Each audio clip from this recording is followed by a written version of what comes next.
পেহেলগাম ঘটনার পর ভারতের অপারেশন সিঁদুরের পর প্রেস কনফারেন্সে বিদেশ সচিব বিক্রম মিস্ত্রি দাবি করেন, ভারতে ফের জঙ্গি হামলার আশঙ্কা ছিল।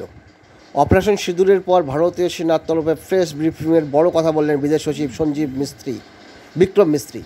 তিনি বলেন, পেহেলগাঁও হামলার পরেই পাকিস্তান ওই দেশে জঙ্গিদের বিরুদ্ধে কোনো পদক্ষেপ করেনি, বরং জঙ্গি উপস্থিতির কথা অস্বীকার করে তাদের আরও উৎসাহিত করেছে তারা, যা প্রমাণ করে ভারতে ফের এমন জঙ্গি হামলা করতে পারে। তাই এর বিরুদ্ধে পদক্ষেপ করা আবশ্যক ছিল।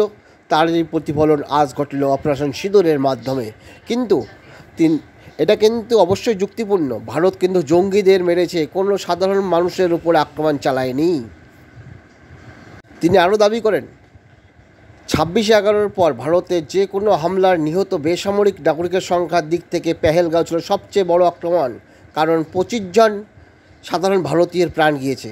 পরিবারের সামনেই হত্যাকাণ্ডটি সংঘটিত হয়েছিল। পরিবারের সদস্যদের ঘিরে তাকে ভারতকে বার্তাটি পৌঁছে দিতে বলেছিল জঙ্গিরা।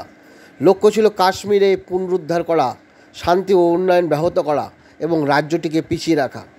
হামলার মাধ্যমে দেশের বিভিন্ন অংশে দাঙ্গা উস্কে দেওয়ার চেষ্টা ছিল এই জঙ্গিরা। তাই এই প্রত্যাঘাত বলে দাবি করেছেন বিদেশ সচিব বিক্রম মিস্ত্রি। তাই আপনারা ভারতের অপারেশন সিঁদুর নিয়ে কী মন্তব্য করছেন, কী ভাবছেন? ভারত যে প্রত্যাঘাত করেছে তা সঠিক ছিল কি ছিল না? অবশ্যই, কারণ ভারতের সাধারণ নাগরিক যারা কখনো এই অপকর্মের সঙ্গে যুক্ত না, তাদেরকে জঙ্গিরা নিহত করে এক প্রকার ভারতকেও হুঁশিয়ারি দিয়েছিল। সেই হুঁশিয়ারির প্রত্যাঘাত জরুরি ছিল এবং তা ভারত করে দেখিয়েছে। ভারত কখনো নিরপরাধীদের উপর আক্রমণ করে না, ভারত শুধু জঙ্গি দমন করতেই গিয়েছিল। কারণ ভারত আঘাতে বিশ্বাসী না, ভারত প্রত্যাঘাতে বিশ্বাসী। এবং ভারতের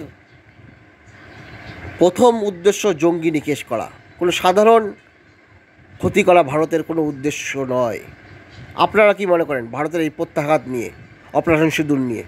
জয় হিন্দ, বন্দে মাতরম।